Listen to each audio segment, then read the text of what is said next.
আমি একটু যোগ করছি যে জিসিসি কান্ট্রিগুলোর এখন ওই যে এখন একটা নতুন এক্সিস তৈরি হয়েছে।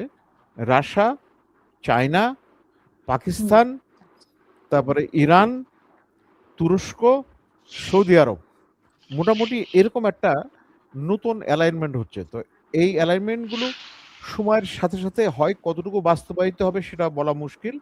তবে জিসিসি কান্ট্রিগুলোর মধ্যে ২ টা দেশ মোরাললেস, যেমন কাতার বিভিন্ন সূত্র থেকে যেটা দেখলাম খবরে বলছে যে তাদের মাটি থেকে আপনার ইউএস বেসগুলো টোটালি অপসারণ করার জন্য।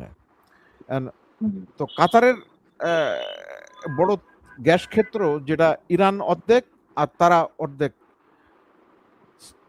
তো সুতরাং এরকম একটা সম্ভাবনা দেখা যাচ্ছে। আর একটা হচ্ছে ওমান তো ইরান তাদেরকে অফার করেছে যে এই টোলের তার একটা অংশ হবে। তো সুতরাং এবং ওমানের লোকেশনটা খুবই স্ট্র্যাটেজিক। এদিকে আপনার আরব সাগর, ওই ওমান, গালফ অফ ওমান, মানে যেটা আরব সাগরের এক্সটেনশন, আবার এদিকে পার্সিয়ান গালফের ওখানে তাদের সীমানা আছে। সব মিলায়ে একটা ওমানও এদিকে চলে আসতে পারে। সুতরাং জিসিসি যে অর্থে আমরা বলতাম সেই জিসির হুম, মধ্যে একটু ইয়ে হচ্ছে, মানে বিভাজন দেখা যাচ্ছে। আচ্ছা, আরেকটা জিনিস, আমরা শুধুমাত্র এই সমরাস্ত্র দিয়ে কি কি করা যাচ্ছে এবং তেলের প্রভাবটা হিসাব করছি। আরো কতগুলো গুরুত্বপূর্ণ জিনিসের দারুণভাবে মানে আপনার প্রভাব ফেলছে। যেমন ধরেন হিলিয়াম। হিলিয়াম হচ্ছে এই যে প্রাকৃতিক গ্যাস, যে এলএনজির তার একটা বাই প্রোডাক্ট, এবং এটার এই পরিমাণ ব্যবহার পৃথিবীতে আপনার এমআরআই মেশিন এটা দরকার। হুম, তারপরে হচ্ছে এই এটা দরকার হচ্ছে আর্টিফিশিয়াল ইন্টেলিজেন্সের জন্য এটা দরকার। এবং এইটা অন্যান্য তেলগুলো মনে করেন যে ট্যাঙ্কারে থাকলে পরে যখন খুলবে তখন নিয়ে যাবে, কিন্তু এটা একটা নির্দিষ্ট সময়ের পরে এই হিলিয়ামটা নষ্ট হয়ে যায়। সুতরাং এটা বেশি দিন হুম, ধরে রাখাও যাবে না। সুতরাং ওই দিক দিয়ে একটা তাগিদ আছে। আচ্ছা, আরেকটা হচ্ছে চীনের যে বিনিয়োগ ২০১৭ থেকে, মানে গালফ, ওই জিসিসিভুক্ত দেশগুলোতে ব্যাপক, ব্যাপক। তো এবং তার ফলে ওই চীনের যে ওখানে বিনিয়োগ, এবং সেই বিনিয়োগটা কিছুটা মানে মোরাললেস, শর্তহীন। আর আমেরিকার সাথে কোনো কিছু বিনিয়োগ কিছু করতে গেলেই তাদের শর্ত মেনে চলতে হবে, এবং তাদের শর্ত, স্বার্থ সময় সময় যে পরিবর্তিত হয় সেটার সাথে তাদেরকে অ্যাডজাস্ট করতে হয়। তো এই জন্যে ওই দিক দিয়েও একটা আপনার দূরত্ব তৈরি হচ্ছে, আমার সহ-আলোচক যেটা ইঙ্গিত করেছিলেন। তো আবার এই জিসিসি কান্ট্রিগুলোর মধ্যে সবচেয়ে দুষ্টু আচরণ করছে হচ্ছে আপনার ইউএই।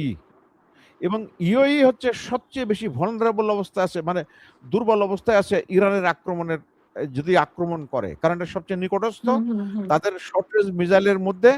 এবং এই দুষ্টু ও জায়গা থেকে, জায়গাতেই আপনার ওই যে আর্টিফিশিয়াল ইন্টেলিজেন্সের হাব, তারপরে আমেরিকান অনেকগুলো ব্যাংকের এই অঞ্চলের হাব।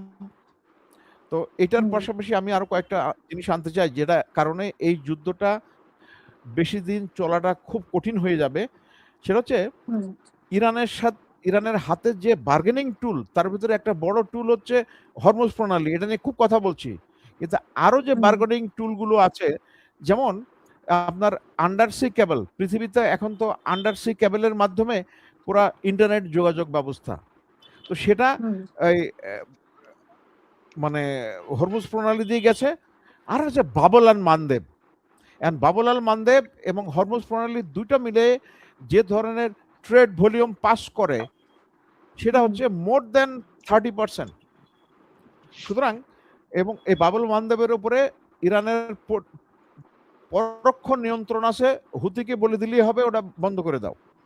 তাহলে হুম, সমস্যা হয়ে যাবে। এবং সৌদি আরব যে তেলগুলো ১২০০ কিলোমিটার আপনার তাদের পাইপলাইনকে পূর্ব সীমান্ত থেকে পশ্চিম সীমান্তে নিয়ে রেড সি দিয়ে ইয়ে করত, যদি ওই বাবুলাল মানদেব বন্ধ হয়ে যায় তাহলে কিন্তু ওখান দিয়েও পার হতে পারবে না।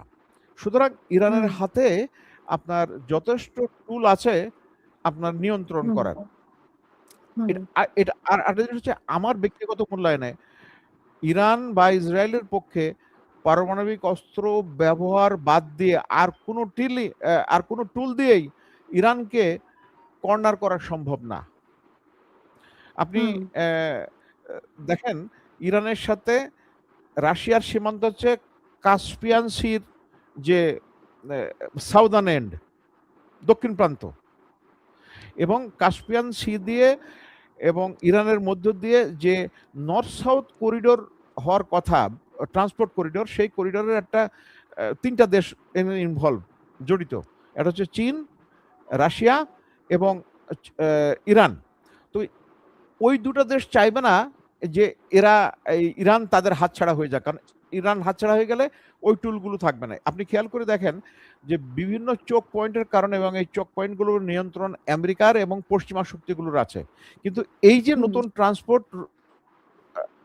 নর্থ সাউথ ট্রান্সপোর্ট করিডোর, এটাতে কিন্তু কারোর নিয়ন্ত্রণ থাকবে না। সুতরাং তারা জি, আপনাকে শুনতে পাচ্ছেন না। ইউরেশিয়া পর্যন্ত যেতে পারবে। তো সব মিলায়ে আমি যেটা বুঝতে পারছি যে জি, ট্রাম্প হুমকি-ধামকি খুব দিবে। ট্রাম্প হুম। হুমকি-ধামকি দিবে বিভিন্নভাবে, কিন্তু বাস্তবে ওটা বাস্তবায়ন করা খুব কঠিন হয়ে যাবে। কারণ তারই সর্দি জ্বর থাকে না। আচ্ছা, কোনো কারণে উনার ইন্টারনেটে সমস্যা হয়েছে। জি, শুনতে জি, পাচ্ছি একটু আপনাকে একটু জামান ভাই। হুম, আচ্ছা বলছি, হুম, ব্যাঙের যেমন সর্দি জ্বর হয় না, ঠিক একইভাবে হুম, ইরানের আর সর্দি জ্বর হওয়ার সম্ভাবনা নেই। কাজেই হুম। ইরানকে আর কোনোভাবে কর্নার করার, এর চেয়ে বেশি আরো পারমাণবিক বোমা ব্যবহার বাদ দিয়ে আর কোনোভাবেই সম্ভব বলে আমার কাছে কর্নার মনে করতে হচ্ছে না। পারবে না। জি, জি, আপনাকে ধন্যবাদ। জি।